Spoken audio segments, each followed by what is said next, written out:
తాకట్లో ఉన్న బంగారాన్ని విడిపించలేక వడ్డీల మీద వడ్డీలు కడుతూ ఇబ్బంది పడుతున్నారా? అయితే ఇప్పుడే సంప్రదించండి శివ గోల్డ్ కంపెనీ. మీ నమ్మకానికి మా హామీ శివ గోల్డ్ కంపెనీ. సంప్రదాయ పంటల సాగు నష్టాలను మిగిలిస్తున్న సమయంలో కొందరు రైతులు ప్రత్యామ్నాయ పంటగా ఆయిల్ పామ్ వైపు అడుగులు వేశారు. ప్రభుత్వ ప్రోత్సాహంతో పాటు రాయితీ, గిట్టుబాటు ధర రావడంతో అదే బాటలో సాగాలని చూస్తున్నారు. గుంటూరు జిల్లాలో గతేడాది 35 హెక్టార్లలో ఆయిల్ పామ్ సాగు చేయగా ఈ ఏడాది 300 హెక్టార్లలో పంట వేసేలా అధికారులు చర్యలు చేపట్టారు.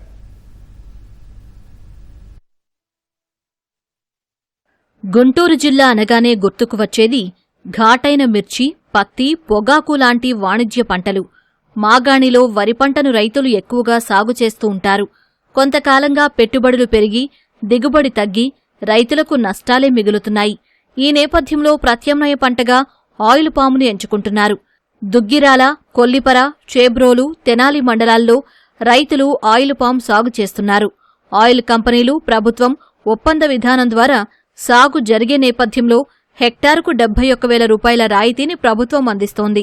3 ఏళ్ల తర్వాత పంట చేతికి వచ్చే అవకాశం ఉండటంతో ఈలోపు అంతర పంటల సాగు వల్ల చక్కటి ఆదాయం పొందే వీలుంటుంది. అంతర పంటల ద్వారా ఎకరాకు 2 లక్షల వరకు ఆదాయం వచ్చే అవకాశం ఉంది. ఇంతకు ముందు వరి, మొక్కజొన్న వేసేవాళ్ళం అండి. దీంట్లో కూలీల ఖర్చు, మద్దతు ధర లేక గిట్టుబాటు కావట్లేదండి. దానికోసమని ఆయిల్ పామ్ బాగుంటుంది. కూలీలు తక్కువతో, తుఫాన్లు వీటికి వలన కూడా ఇబ్బంది ఏమి ఉండదండి. వీనికి అవన్నీ తెలుసుకొని ఆయిల్ పామ్లోకి సాగు మొదలు పెట్టాం.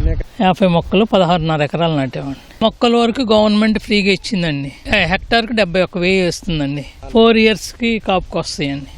కాపుకి వచ్చే వరకు మధ్యలో అంతర పంటలుగా మునగ వేసామండి. మినుము వేసుకోవచ్చు, మొక్కజొన్న అయినా వేసుకోవచ్చు అండి. మొక్కజొన్నకు వచ్చి 40,000 రూపాయలు పెట్టుబడి అవుతుందండి ఎకరానికి. దీనికి అసలు అంత అవ్వదండి. దీనికి మ్యాక్సిమం అయితే 20,000 to 30,000. మినిమం సపోర్ట్ ప్రైస్ కరెక్ట్గా దక్కేది ఆయిల్ పంప్ ఒక్కదానికేనండి. ఇది గవర్నమెంట్ నిర్ణయించిన రేటుకి కంపెనీ వాళ్ళు తీసుకుంటున్నారు. 30 to 35 years వరకు ఉంటుంది. డ్రిప్ ఇరిగేషన్ కూడా గవర్నమెంట్ సబ్సిడీ ఇస్తుందండి. ఎంప్లాయీస్కి వచ్చినట్టు 15 daysకి పేమెంట్ వస్తూ ఉంటుంది.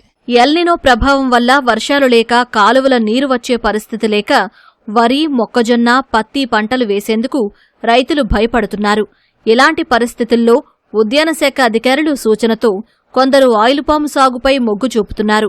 ఇప్పటి వరకు జిల్లాలో కేవలం 35 హెక్టార్లలోనే రైతులు ఆయిల్ పాము సాగు చేయగా 2026-27 సంవత్సరానికి 300 హెక్టార్లలో సాగు చేయించాలని ప్రభుత్వం లక్ష్యం నిర్దేశించింది. 18 మండలాలను కూడా ఐడెంటిఫై చేసి ఎక్కడైతే నీటి వసతి, అదేవిధంగా బావులు ఉన్నాయో వాళ్ళకి ఆయిల్ పామ్ సాగు చేయాలనేది చేయటం జరిగింది. ఇప్పటివరకు 2 కంపెనీసే ఉన్నాయి. ఈ సంవత్సరం 4 కంపెనీస్ని మన జిల్లాకు అలాట్ చేశారు. ఈ పెరినెల క్రాప్ కాబట్టి దాదాపు 25 సంవత్సరాలు ఉంటుంది. 2.5 ఎకరాలకి 71,000 మనం 4 సంవత్సరాల్లో రాయితీ ఇవ్వటం జరుగుతుంది.